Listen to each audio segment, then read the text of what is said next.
मंगेश काळोखेंच्या हत्येचा सीसीटीव्ही आता समोर आलाय। खोपोली नगरपालिकेच्या शिंदेंच्या शिवसेनेच्या नगरसेविका मानसी काळोखे यांच्या पतीची निर्घृण हत्या करण्यात आली। रवींद्र देवकर आणि त्यांचा मुलगा दर्शन देवकर याला रायगड पोलिसांनी अटक केली असून आतापर्यंत एकूण 7 जणांना अटक करण्यात आली।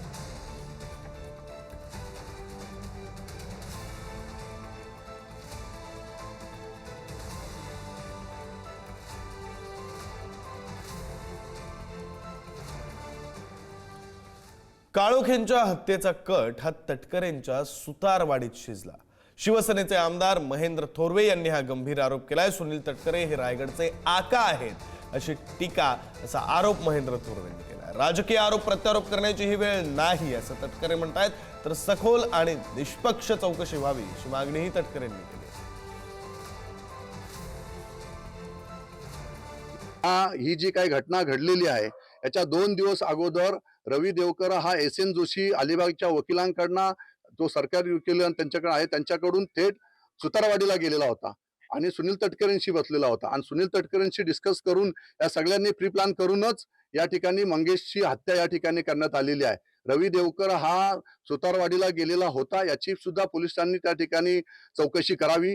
हा रायगडचा आका आहे सुनील तटकरे यांनी हा त्या ठिकाणी सुतारवाडीला बसून हे जे काय कृत्य या ठिकाणी रक्तरंजित राजकारण यांनी जे सुरू केलेलं आहे हे जर या ठिकाणी वरिष्ठांनी याची दखल घेतली नाही तर आम्ही स्वतः त्या ठिकाणी उतरू। मग आमचा मृत्यू जरी आम्हाला आला तरी चालेल, पण आम्ही त्यांना सोडणार नाही।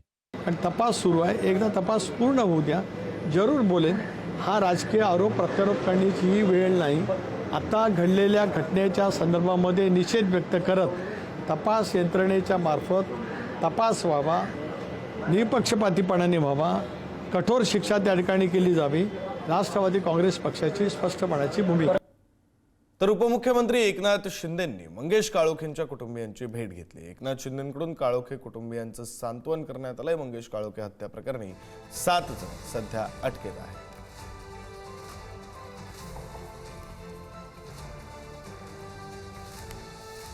याच्यामध्ये आरोपी आहेत हे सर्व आरोपी यांना ही केस फास्ट ट्रॅकवर घेऊन विशेष सरकारी वकील देऊन मोका अंतर्गत कारवाई करून या सर्व आरोपींना फाशीची शिक्षा झाली पाहिजे अशा प्रकारची त्यांची भावना आहे। अशा प्रकारे ज्याला जनतेने निवडून दिलं आणि हे सुडाचं राजकारण जे करतायत ही याची पुनरावृत्ती पुन्हा होता कामा नये यासाठी शासनाच्या माध्यमातून पोलिसांच्या माध्यमातून याला कठोर शासन झालं पाहिजे आणि कठोर शिक्षा झाली पाहिजे।